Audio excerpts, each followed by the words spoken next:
Personal loan के नियम सख्त होने के बाद से अब इनकी ब्याज दरों में बढ़ोतरी की आशंका है। दरअसल भारत में क्रेडिट कार्ड और पर्सनल लोन की बढ़ती डिमांड और इस्तेमाल आरबीआई के लिए चिंता का वजह बनी हुई है। ऐसे में आरबीआई ने इस पर रिस्क वेटेज को 25% बढ़ा दिया है, यानी कि ऐसे अनसिक्योर्ड लोन्स के लिए अब बैंकों को और वित्तीय संस्थानों को ज्यादा रकम सुरक्षित रखनी होगी। इससे बैंकों के पास लोन देने के फंड्स कम हो जाएंगे, जो इन पर्सनल लोन को महंगा और मुश्किल बना देंगे।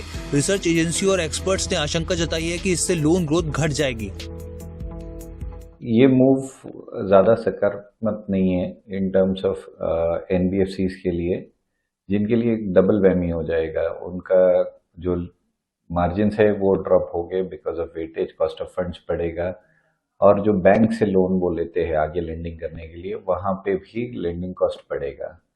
इससे डेफिनेटली ग्रोथ पे इम्पैक्ट आएगा। इन नियमों को कड़ा करने के पीछे आरबीआई की मंशा बैंकों और लोन देने वाले दूसरे संस्थानों के जोखिम को कम करना है। दरअसल इस साल अप्रैल सितंबर के बीच क्रेडिट कार्ड लोन 29.9% और पर्सनल लोन 25.5% बढ़ गए थे। वहीं इस दौरान बैंकों और एनबीएफसी सेक्टर की कुल लोन ग्रोथ 20% रही थी। ऐसे में इन अनसिक्योर्ड लोन में आ रही ये हैरानी भरी तेजी फंड देने वाले संस्थानों के लिए रिस्क का खतरा पैदा कर रही थी, लेकिन इसी वजह से सबसे ज्यादा असर एनबीएफसी सेक्टर पर पड़ने का अनुमान है। क्रिसल की एक रिपोर्ट के मुताबिक पर्सनल लोन में धीमे विस्तार के चलते एनबीएफसी सेक्टर में 2023-24 में 16 से 18% की मध्यम ग्रोथ का अनुमान है। वहीं अगले साल ये ग्रोथ 14 से 17% तक हो सकती है।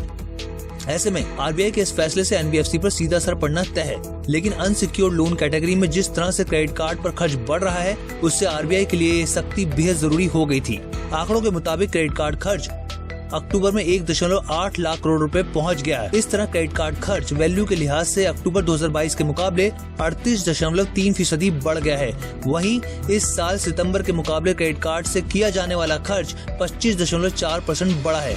हालांकि क्रिसल की रिपोर्ट में होम लोन और वाहन लोन के मामले में एनबीएफसी के लिए राहत की खबर है। रेटिंग और रिसर्च एजेंसी के मुताबिक एनबीएफसी के एयूएम में होम लोन और वाहन लोन की अलग अलग कैटेगरी, अलग अलग हिस्सेदारी 25 से 27% है। इन दोनों ही सेगमेंट्स में लोन ग्रोथ स्थिर रहने का अनुमान जताया गया है। ऐसे में होम लोन सेगमेंट में 2024-25 में 12 से 14% की ग्रोथ हो सकती है, जो 25 लाख रुपए से कम के अफोर्डेबल लोन्स के दम पर मजबूत रहेगी, जबकि व्हीकल्स लोन की ग्रोथ 18 से 19% रहने का अनुमान है।